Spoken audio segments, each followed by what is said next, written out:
Hello guys, in this video I'm going to show you how to increase the highlight level in the Lightroom app. But before that, don't forget to subscribe and leave a comment down below because at 10,000 subscribers, I'm going to show you my whole YouTube revenue statistics and growth strategy. So without further ado, let's just jump right into it. First, we have to open up the Lightroom app. And here in the Lightroom app, from the gallery, we have to select the picture that we want to edit. So let's say it's this one. We tap on it, then it opens up and loads.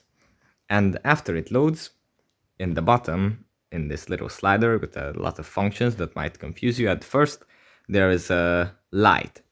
We tap on light, and here at the highlights slider, we can either decrease the level of the highlights, making the spaces that are in direct light a bit darker, or increase it to do the opposite.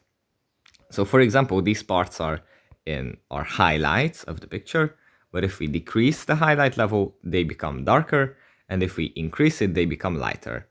So yeah, that's pretty much it for this video. Hope it was helpful for you guys, and see you in the next one. Bye.